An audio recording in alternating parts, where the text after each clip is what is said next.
commencez à le savoir, chez Essie, on aime bien créer le chaos dans le cosmos.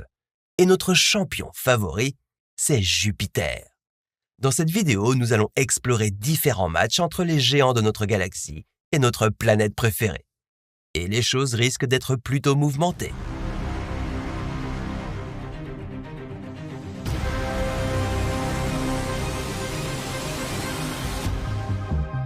La plus grosse planète du système solaire a décidé de se rebeller et fonce maintenant droit vers la Terre.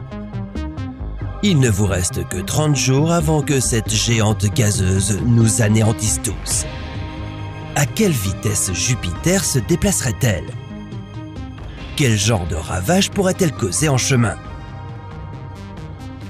Et y a-t-il un moyen de survivre après avoir été gobé par ce Pac-Man planétaire? Voici Essie, et nous nous demandons ce qui se passerait si Jupiter entrait en collision avec la Terre. Dans notre ciel nocturne, Jupiter apparaît comme une étoile brillante. D'ici, seuls Vénus et la Lune brillent davantage. Mais quelque chose d'étrange se passe à 588 millions de kilomètres de nous. Jupiter a augmenté sa vitesse à 225 km par seconde. C'est 15 fois plus rapide que sa vitesse orbitale habituelle. Cette géante gazeuse, 11 fois plus grande et 317 fois plus lourde que la Terre, est à présent en roue libre. Et elle va foncer sur nous jusqu'à ce qu'elle remplisse tout le ciel nocturne.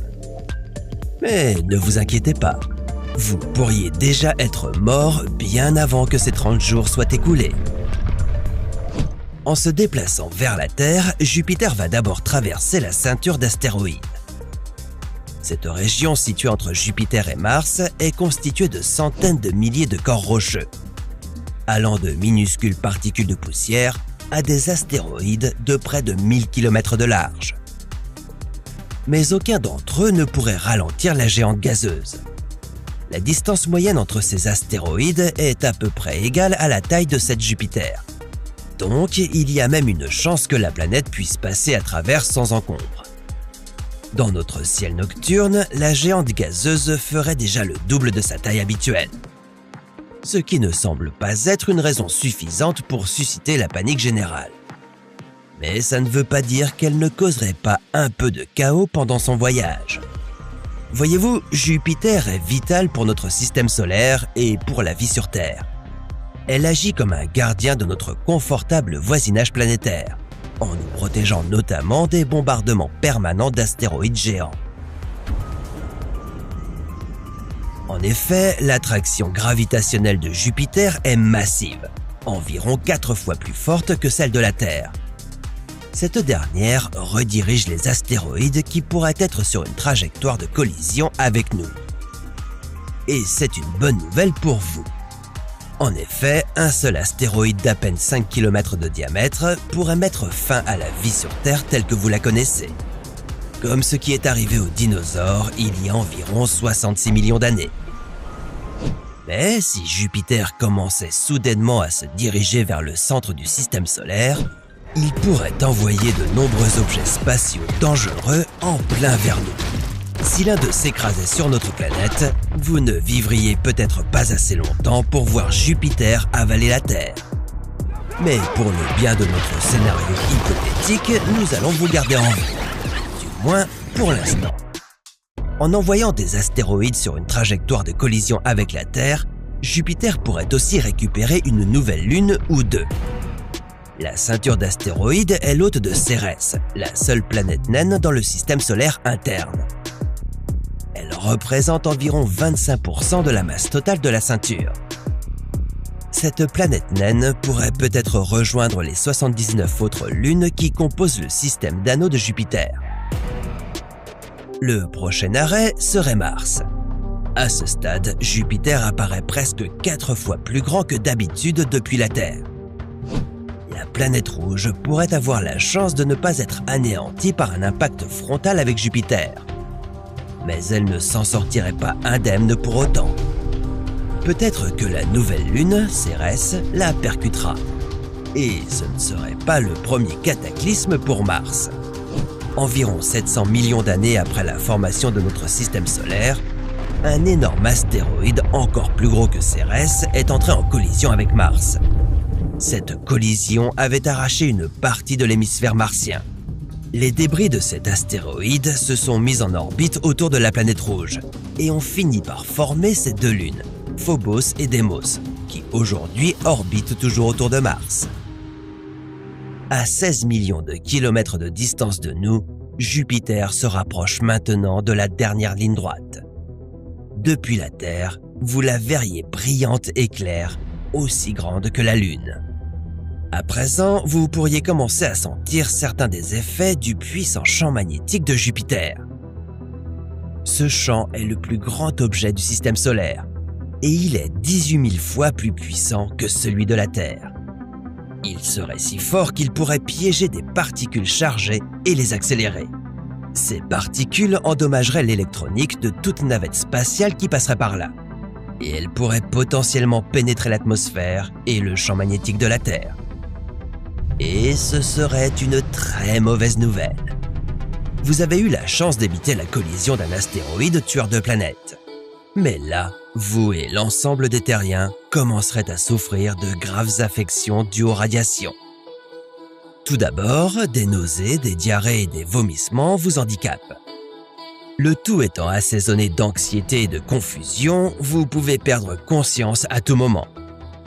Après quelques heures de torture, ça commence à aller mieux. Mais ce n'est que le calme avant la tempête, car voici que la phase finale se déclenche.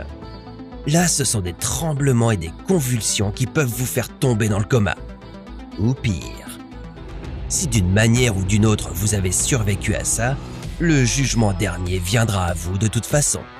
À seulement 2 millions de kilomètres, la grande tempête de Jupiter, sa grande tache rouge, aurait la même taille que la Lune. Et la planète elle-même apparaît 8 fois plus grande que notre petit satellite.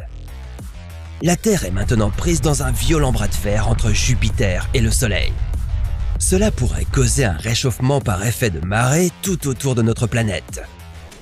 La Terre pourrait devenir un enfer criblé de tremblements de terre et d'éruptions volcaniques qui cracheraient des gaz sulfureux jusque dans l'espace. Pendant ce temps, Jupiter effectue son approche finale. Maintenant, aussi proche que la Lune, elle fait 40 fois sa taille originelle dans notre ciel nocturne. Voilà qu'elle s'écrase sur la Terre en comprimant les atmosphères des deux planètes. Cela fait flamber les températures, provoquant l'embrasement de tout sur Terre, y compris l'air lui-même. Et dans ce brasier colossal, la Terre brûle dans l'atmosphère de Jupiter jusqu'à ce que nous terminions aspirés par la géante gazeuse. Pour toujours. On s'en doutait un peu, la Terre ne fait pas le poids contre Jupiter. On ferait mieux de la garder là où elle est, à nous protéger de tous ces astéroïdes. Mais si on lui opposait une autre géante gazeuse genre Saturne, est-ce qu'elle aurait toujours autant de chances de s'en sortir? C'est ce qu'on va voir dans la prochaine vidéo. Les deux plus grosses planètes de notre système solaire en même temps dans le télescope.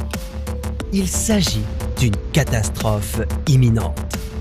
Si Jupiter et Saturne étaient soudainement sur une trajectoire de collision, laquelle de ces deux planètes sortirait victorieuse? Comment la composition de ces planètes affecterait-elle le résultat? Et quel impact cela aurait-il sur le reste de notre système solaire? Voici et si, et nous nous demandons ce qui se passerait si Jupiter et Saturne entraient en collision. Le 21 décembre 2020, Jupiter et Saturne n'ont jamais été aussi proches depuis près de 400 ans. Cet événement exceptionnel porte un nom épique, la Grande Conjonction. On pouvait voir les deux planètes en même temps dans un télescope. Elles apparaissaient comme une seule étoile dans le ciel du soir. Mais elles étaient encore assez loin d'une collision astronomique. Si les deux géantes se rapprochaient un peu plus, ce ne serait pas la première fois que Jupiter se retrouverait en tête-à-tête avec une autre planète. Et vous pouvez probablement deviner qui va gagner cette bataille. Jupiter et Saturne sont toutes deux presque entièrement gazeuses. principalement composées d'hydrogène et d'hélium. Et bien qu'elles aient des noyaux solides, il n'y a pas de transition nette entre les différentes couches. Jupiter aurait quelques avantages significatifs. Elle est environ 3 fois plus massive que Saturne, avec presque le double de volume. Et elle se déplace aussi plus rapidement. La vitesse de rotation de Jupiter atteint 13,07 km par seconde, tandis que Saturne tourne à un peu moins de 10 km par seconde. Mais Saturne a une carte à jouer dans la bataille. Dans ces deux anneaux, il y a au moins 150 lunes et îlots lunaires.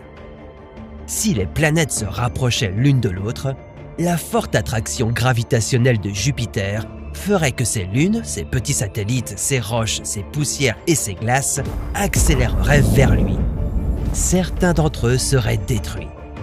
C'est ce qui s'est passé lorsque la comète Shoemaker-Levy 9 est entrée en collision avec Jupiter en 1994. À l'origine, la comète faisait près de 2 km de large. Au moment où elle s'est écrasée, la gravité de Jupiter l'avait mise en pièces.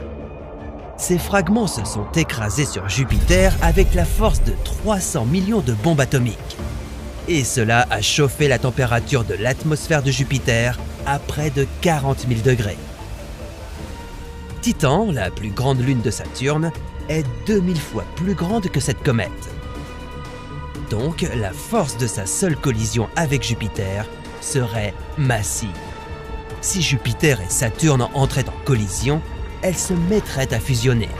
Leurs atmosphères se mélangeraient, ce qui ferait monter la température des couches supérieures de l'atmosphère de la géante gazeuse.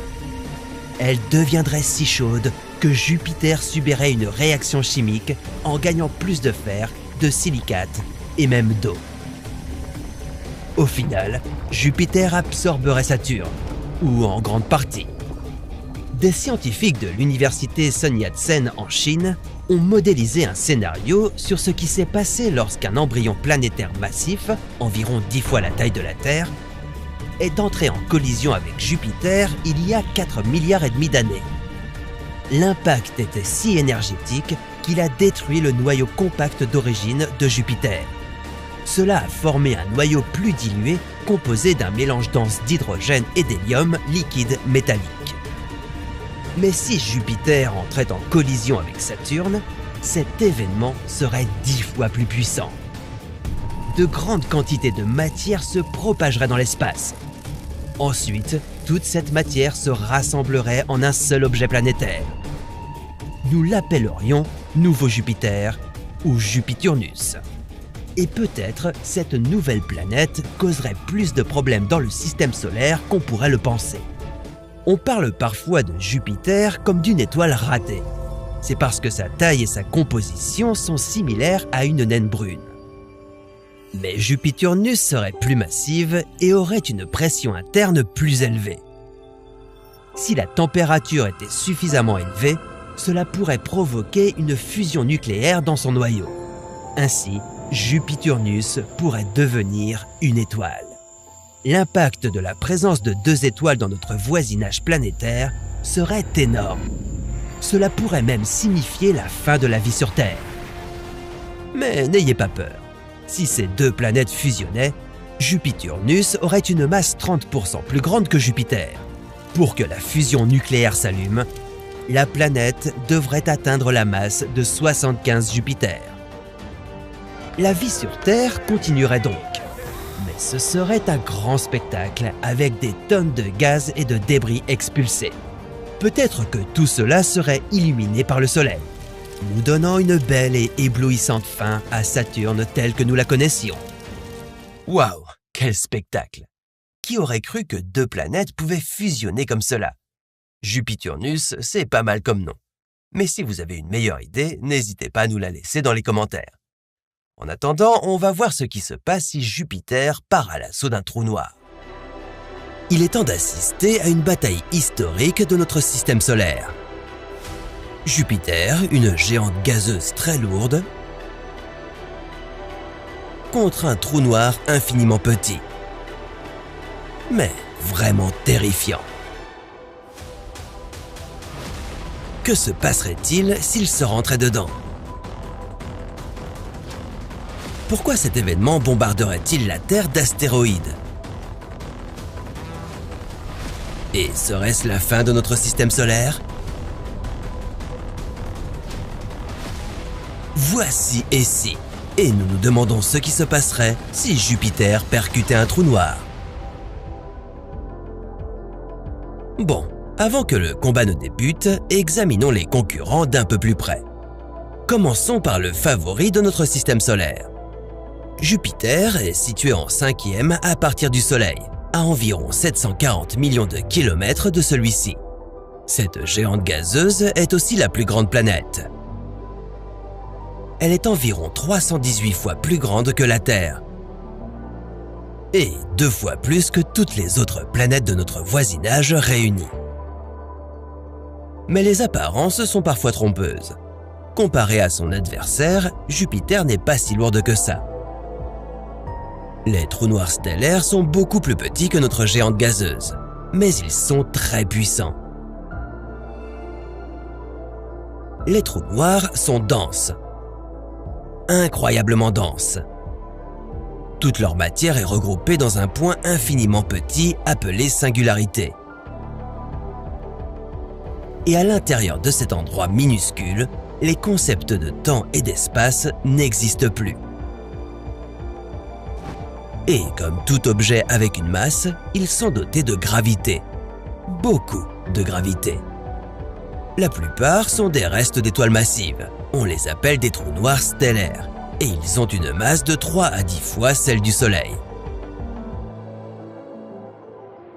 Mais comme ils sont très denses, un trou noir avec 10 fois la masse du Soleil ne mesurerait que 60 km de diamètre.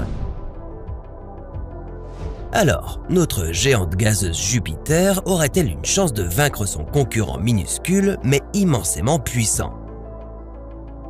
Ou finirait-elle auprès d'autres objets perdus à l'intérieur du trou noir?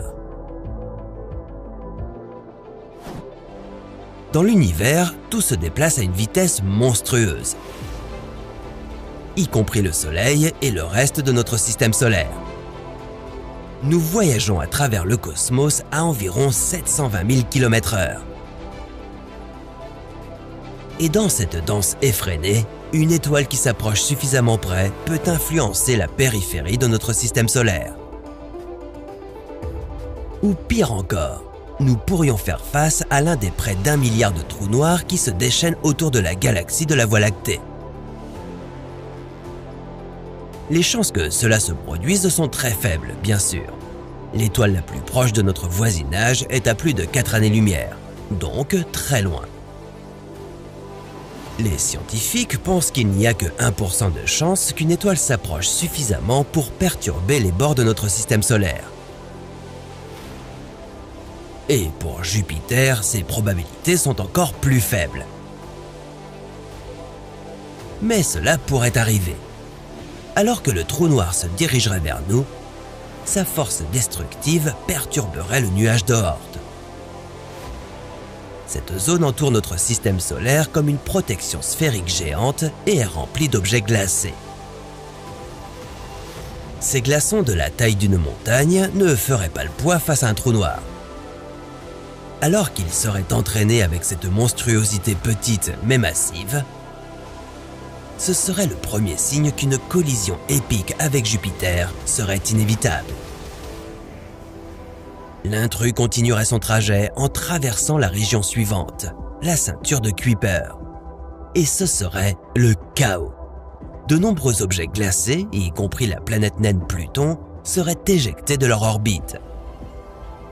Les choses deviendraient soudainement plus dramatiques pour la Terre, car beaucoup de ces objets se dirigeraient maintenant droit sur nous. En passant devant Neptune, Uranus et Saturne, le trou noir arracherait leur gaz. Avec des poussières, cela formerait un cercle brûlant autour de l'intrus gravitationnel. Et si le trou noir s'approchait trop de l'une de ces planètes, elles risqueraient également d'être éjectées de leurs orbites. Il s'abattrait ensuite sur Jupiter. L'atmosphère de la géante gazeuse subirait le même sort. le trou noir éloignerait les gaz d'hydrogène et d'hélium comme s'il déroulait une pelote de laine. La planète entière finirait par être attirée vers le trou noir. Ce serait un combat inégal dès le départ. Jupiter serait incapable de faire quoi que ce soit. Et ce n'est pas tout. Alors que le monstre dense et affamé avalerait l'abondance de gaz de Jupiter, il libérerait également une vague explosive d'UV et de rayons X qui partirait dans tous les sens. Ce serait comme un énorme rot bourré de radiation mortelle qui se dirigerait sur Terre. En moins d'une heure, des quantités mortelles de matière radioactive s'abattraient sur nous.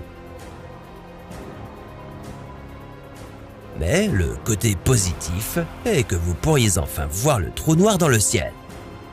La stabilité de notre système solaire disparaîtrait. Le trou noir engloutirait tout sur son chemin, y compris notre planète.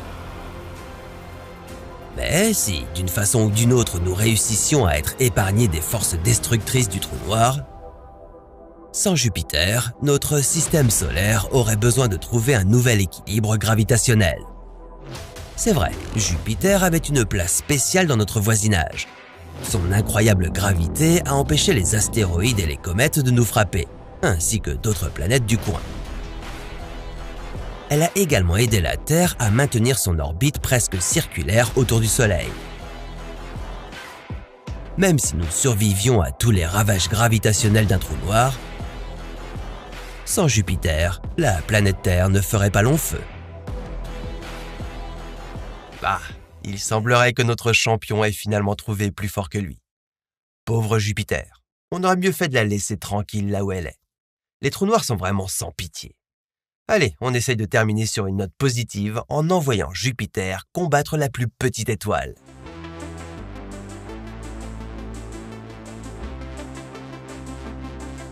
La plus grosse planète du système solaire, face à la plus petite étoile de l'univers connu, se trouve aujourd'hui sur une trajectoire de collision. Et la Terre pourrait ne pas y survivre. Faites la connaissance de l'étoile et de son nom poétique, EBLM JO555 57AB. Sa gravité est 300 fois supérieure à celle de la Terre. Et elle fait la taille de Saturne. EBLM JO555 57AB est une naine rouge et la plus petite étoile que nous ayons jamais découverte. Normalement, elle réside à 600 années-lumière de nous, dans son propre système d'étoiles doubles. Mais pas aujourd'hui. Aujourd'hui, elle a dépassé la limite de vitesse cosmique et s'est précipitée vers notre système solaire pour rencontrer la plus grande géante gazeuse qui s'y trouve, Jupiter. Rappelez-vous, avec un volume d'environ 11 fois la Terre, Jupiter est énorme.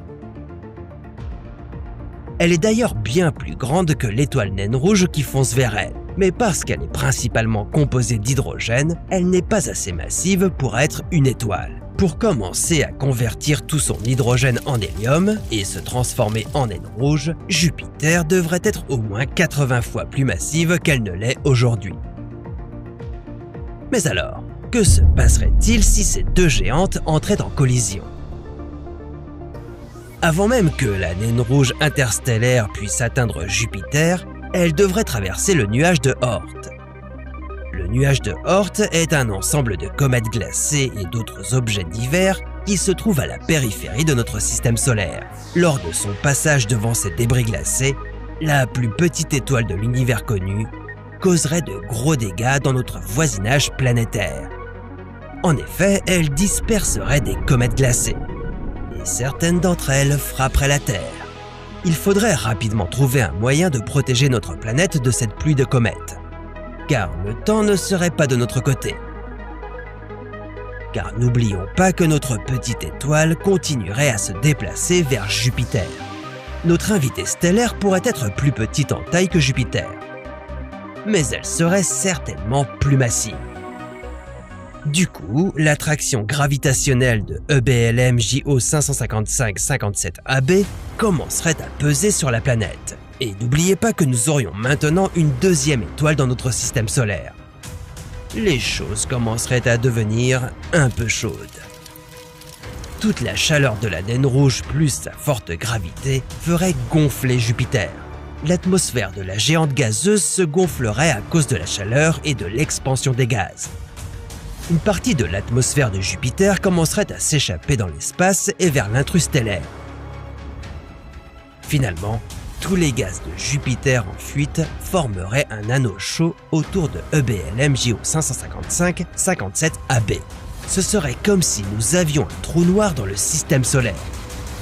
À la différence qu'il brillerait énormément. La naine rouge continuerait à déchirer lentement Jupiter. À ce stade, elle mangerait des morceaux entiers de notre géante gazeuse. Pendant un moment, Jupiter prendrait la forme d'un ballon de football américain, mais assez vite, l'étoile l'engloutirait entièrement. Pauvre Jupiter, tu n'as pas eu la moindre chance. Maintenant, nous serions dans un vrai pétrin. Jupiter n'existerait plus dans le système solaire. Et maintenant, nous aurions une étoile naine rouge alien entourée d'un anneau de gaz chaud. Notre système solaire ne serait pas le même sans Jupiter. Cette géante gazeuse n'était pas là que pour sa beauté. La gravité de Jupiter attire normalement les astéroïdes et les comètes qui arrivent dans notre voisinage planétaire. Elle les engloutit avant qu'ils n'aillent plus loin dans le système solaire. Sans Jupiter pour nous protéger de toutes les pierres spatiales, la Terre commencerait à être bombardée par toutes sortes de débris. Comètes glacées, astéroïdes, et j'en passe. Chaque jour, nous serions frappés par environ 170 météores, comètes et astéroïdes. C'est 10 fois plus que ce qui arrive sur notre planète en ce moment. La vie ici deviendrait certainement plus dangereuse. Qui sait combien de temps avant qu'un très gros astéroïde vienne détruire toute vie sur notre planète? Et les choses pourraient devenir encore pires. Avoir une autre étoile dans notre système solaire perturberait les orbites de toutes les planètes qu'elle croiserait, y compris celle de la Terre. Bien sûr, il faudrait des millions d'années à EBLM JO 555-57AB pour se déchaîner jusqu'à notre Soleil. Donc, vous pourriez rester en vie assez longtemps pour assister au chaos épique au ralenti. À moins que la naine rouge n'envoie une autre planète entrer en collision avec nous. Ce qui mettrait fin aux choses beaucoup plus vite. Toutes les collisions planétaires dans le système solaire créeraient un effet de vague. Les orbites planétaires seraient encore plus perturbées au fur et à mesure que le temps passerait. La Terre pourrait même sortir complètement de son orbite. Cela vous enverrait, vous et tous ceux qui se trouvent sur la planète, dans un voyage à travers l'univers. Sans le Soleil pour nous réchauffer, la Terre deviendrait très vite un rocher glacial et sans vie. D'accord, finalement, c'était une mauvaise idée. Comment on fait pour annuler? Heureusement qu'on est sûr ici et que nos actions n'ont pas vraiment d'effet, n'est-ce pas? On espère que vous avez aimé cette vidéo. Si vous avez d'autres thèmes que vous voulez voir dans ce genre, n'hésitez pas à nous en faire part dans les commentaires. À très bientôt dans un autre. Et si